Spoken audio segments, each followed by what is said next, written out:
Great to have our good friend Drew Ferguson with us, Congressman, Georgia. So much to talk about. Congressman Ferguson, so little time. Great to have you with us, sir. John, thanks so much for the chance to be on. And listen, I know that I am on the right radio station and the right program when the first thing that leading into my segments we talk about is the Second Amendment and getting a concealed carry permit. So congrats to you and your wife for signing up for the twofer. Sounds like a great deal there. Maybe one of the best deals that I've heard of in Virginia. But glad to be with you this morning. All right, Congressman Ferguson, and thank you for that. I really appreciate it. Hey, I want to get your take on the new bill. This is almost it's almost unbelievable to even say this on the radio that we have 4 U.S. Congresspeople got elected to the United States Congress, 4 of them, and what they want to do now is they want to totally defund police with this new bill that they put on the table, the Don't Breathe Act. I'm 62 years old, Congressman Ferguson. I never thought I would see this in my life, where we have federal elected officials saying we don't need cops in America. What is wrong with these people? Well, clearly that is not the view of the majority of Americans. They have gone so far to the left. Clearly, I'm not surprised about this. This is a group that really brags about being a socialist on the floor of the House almost every week that we're there. And it's wrong. Listen, Americans don't want mob rule. They don't want to go down this pathway. They want to add to our history, not take away from it. They want to feel safe in their homes. Listen, John, we still have a lot of people in this country that intend to do harm to our fellow Americans. There are still gangs that roam the streets of not only metropolitan areas, but suburban and rural areas. Drug dealers that mean to do harm to our children. And there's prostitution. There's a lot of bad stuff that's out there, and we have a dedicated group of men and women that are willing to put their lives on the line every single day in law enforcement to go out and defend our safety. And for any American to not recognize that sacrifice and that level of commitment, and to actually go so far as to say, take away those protections with qualified immunity, take away the pay, the very little pay that most of these men and women make, defund the police. This is ludicrous, and we have to go in a different direction. Well, we don't have to go in a different direction. We got to stand firm on what we know is right, which is we Americans do not want mob rule. They want to feel safe in their homes, in their neighborhoods, and their communities. Tell us about right now the atmosphere. I just want to get to your view on the atmosphere in the House of Representatives with the level of partisanship and some of this stuff going on. I'm 62 years old, Congressman Ferguson, so I remember the day where everybody talked to everybody. You had your differences. You then went, you got a scotch, and you kind of worked it out. What's the atmosphere now in the House? Well, those opportunities are still exist in some areas. And look, you have to be intentional about finding colleagues on the other side of the aisle that want to have a reasonable conversation. But here's the problem, John, and this is what it boils down to. You talked about the squad, okay? You talked about AOC and Omar and Tlaib and Presley. You talked about them. That is the socialist wing of the Democratic Party. Matter of fact, that is the tail that is wagging the dog at this point. Mm-hmm. Here's the challenge. You go through the Democratic caucus, and when you look at their members that claim that they are moderates, that they are willing to work across the aisle, that they're willing to hold hands, and they even some of them ran on being able to run with the president. Here's the problem. They all did one thing that makes that impossible, and that is they voted for Nancy Pelosi for Speaker because Nancy Pelosi is the one that is enabling the squad. So if you don't like mob rule, if you think the idea of reparations is bad for America, if you think that defunding the police is bad, then you cannot vote for candidates that claim to be in the middle, that the first thing that they do is to vote for Nancy Pelosi because she is the one that is enabling and encouraging this lurch to the left. It's what she's always wanted, and she feels like she can get it, but we're going to fight back in the House, and I ultimately believe we're going to take the majority back. We're with Congressman Drew Ferguson, by the way, Congressman Georgia. He represents the 3rd District. It's a pretty big district. It kind of sprawls from Atlanta to the northern suburbs of Columbus, Georgia, down, what is that, I-195? It's been a while since I've been there. What is that? Well, we're 185. 185 is that's over right. on the other side. So yeah, we've got we've got the road that falls off into Alabama, as we say. That's right. It just goes to Columbus, and I used to go there. Just sidebar, Congressman Drew Ferguson. I'm a lifelong Houston Astros fan, and it was a long time ago when I lived in Atlanta. Columbus had their double A team. I forget what it was called, like the Sewer Rats or something. So I used to go down there with my kids every so often to see some of the up and coming Astros play. But see, this is dating me. I'm not even sure if they. I don't think it's an Astros farm team. I'm not even sure if they're there. Yeah, great times. We used to go down and watch the minor league teams in Columbus. Don't have one currently down there. Mudcats, but, they were called. Mudcats, that's right. Mudcats, right? Columbus Mudcats. You go back in history. Congressman Ferguson, I want to get your thoughts on the shootings this past weekend in major cities. In Chicago, shootings up 150%, 87 shootings, 17 dead. New York City, over 100 shootings, 10 dead. Little children being gunned down in cold blood. Fathers being shot, holding their hands with their daughters across the street in the Bronx. Where's the outrage, sir? Listen, I certainly have it.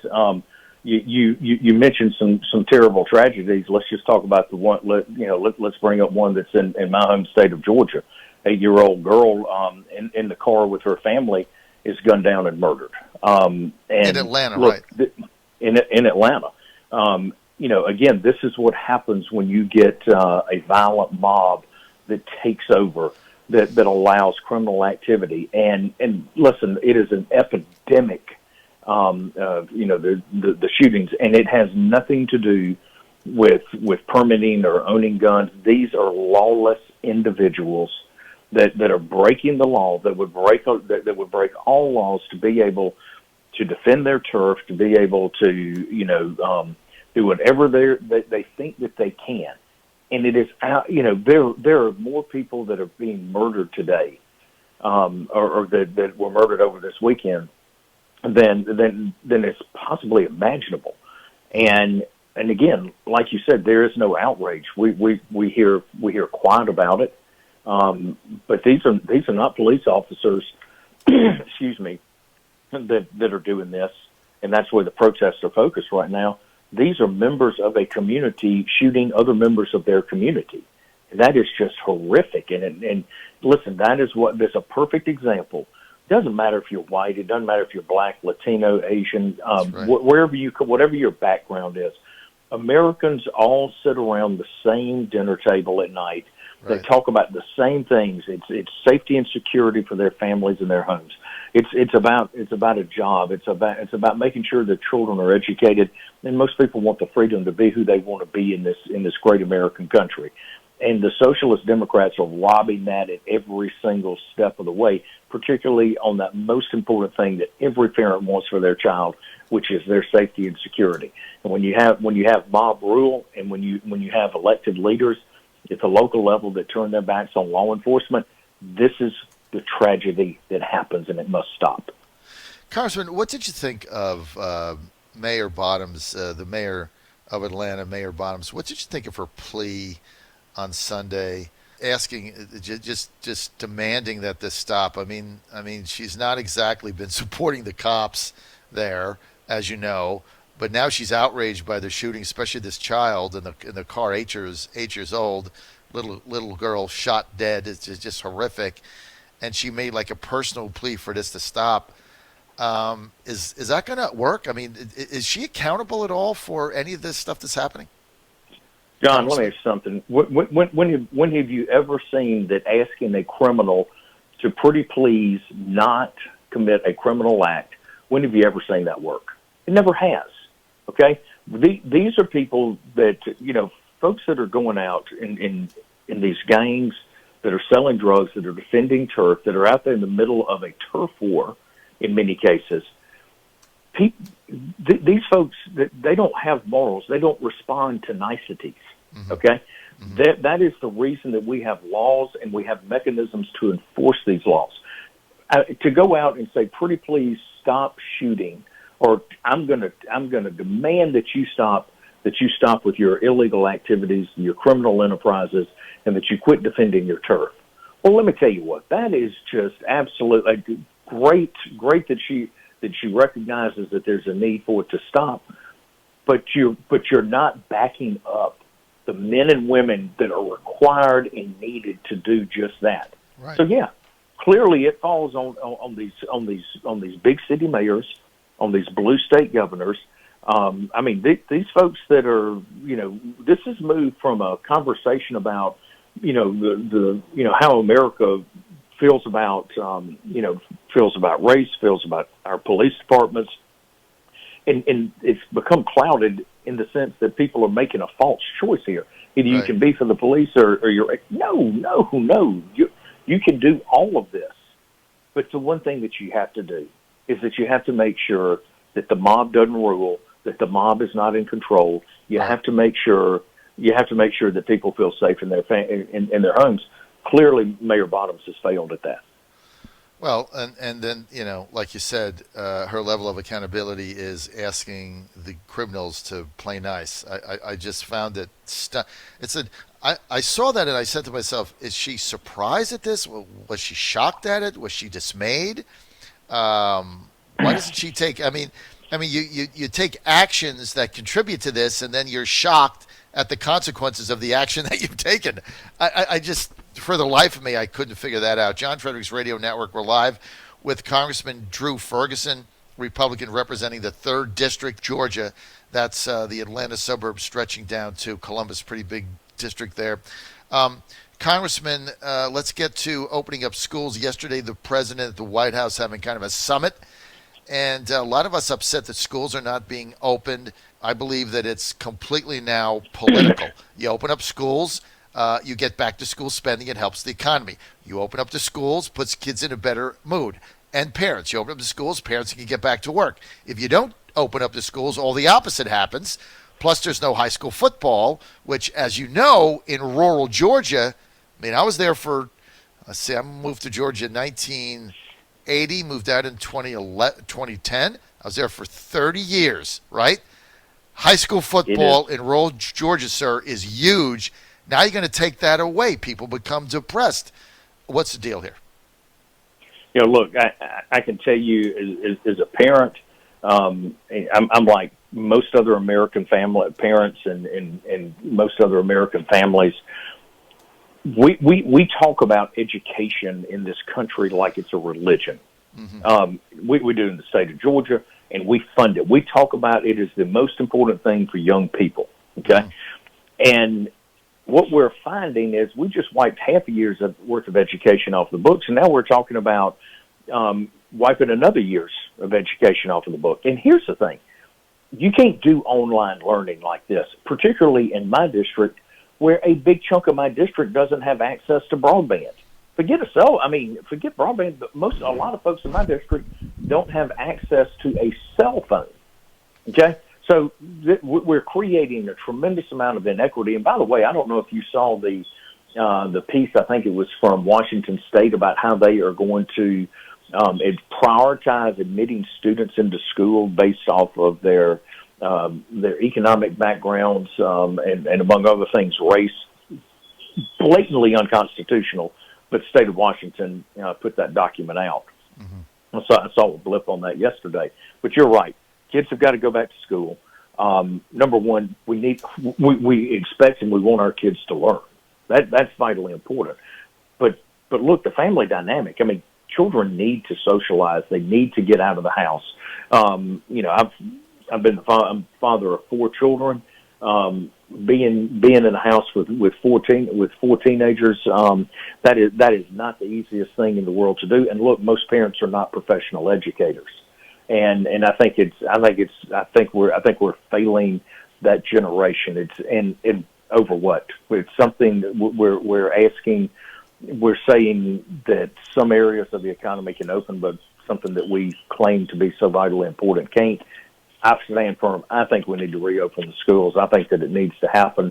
And I think people need to use some common sense about how they operate, about how they go about their business, and realize that this entire movement was never about stopping the spread of COVID-19. It was about slowing the spread of COVID-19 so that our fellow Americans didn't die in the parking lot of a hospital because there's not a bed there for them. But at some point, you're not going to be able to stop Mother Nature. You can mitigate her, but you can't stop her. And bottom line is, short of a vaccine, we have to find ways to get our lives back to normal. People want that. They expect it. They need it. And this country needs to be back to work. Well, Congressman Ferguson, better said than I've heard almost from anybody. I mean, there is this spread, but at the end of the day, it's about overrunning hospitals. That's not happening anywhere. It's about running out of ventilators. We're shipping ventilators overseas because we have a surplus of them. They're sitting in warehouses, so we don't need those. And then it's about how many people are actually dying, what the mortality rate is, and that's dropping every day. I mean, right now we're down to 300 deaths a week, 95% of those over the age of 85. So when you look at, like DeSantis says in Florida, the average age now of getting the virus in Florida is 35 years old. The symptoms are runny nose. I mean, if anything, right? The vast majority of people asymptomatic. But I feel that we failed in convincing people that there's very little fear here and very little risk. If you're not compromised with health over 85, you got some major issues going on. Other than that, I mean, my wife had it. She had in bed 3 days, sick, drank chicken soup, got over it, done. I guess I had it. I never got tested, but I certainly didn't do social distancing with her. And I've got a 16-year-old at home. Sure, he got it. He didn't have any symptoms. But we've done a very poor job, I think, in presenting this in a way that, okay, now we just have to go on and live and deal with it. Don't you feel like it's being politicized, Congressman? Oh, John, listen, I can tell you from, for 25 years, I was a practicing dentist here in my hometown of West Point, Georgia. Was about chem major at the University of Georgia. Think about what dentists go through every single day with the exposure to infectious diseases, whether it's hepatitis B, C, HIV, tuberculosis. And I've said all along that what we're doing here doesn't make sense. We're quarantining the healthy along with the sick. Mm-hmm. We are removing the ability to build herd immunity to this. After we figured out, okay, yeah, it's going to be rough in some areas and for some populations, but for a lot of others, it's not. And yes, you have people in the administration, both current and former members of the administration, that are in the scientific world that are actually, I think, putting out information in the context of fear. Matter of fact, I've heard one of them say on a call one time, Americans would be more compliant if they are afraid. And then lo and behold, you see the next week that person in the former administration person goes out and really talks about how bad this will be on our school-aged kids, and parents are going to be terrified. It's fear-mongering. It's not an intellectually honest conversation. You're right. We've moved past the science on this, and we've moved strictly into the political and the emotional.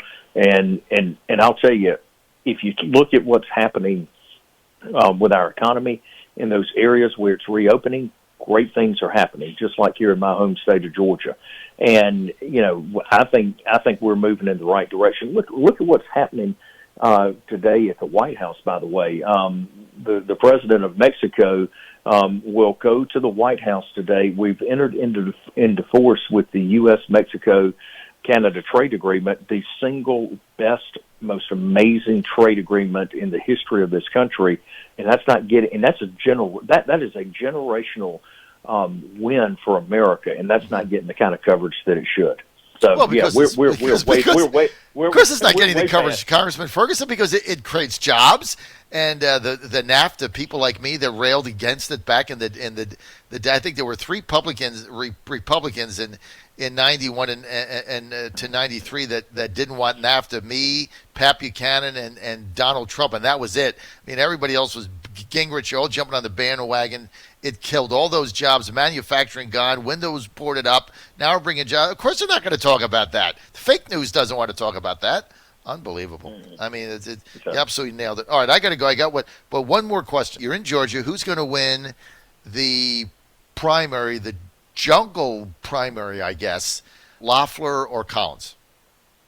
Well, I think Collins will get way more Republican votes than Senator Loeffler will. Listen, Doug has carried the water for the GOP here in the state for a long time. There's a litmus test question among Georgia Republicans that just seems to be almost with every group that I meet with, and it's, are you with the president?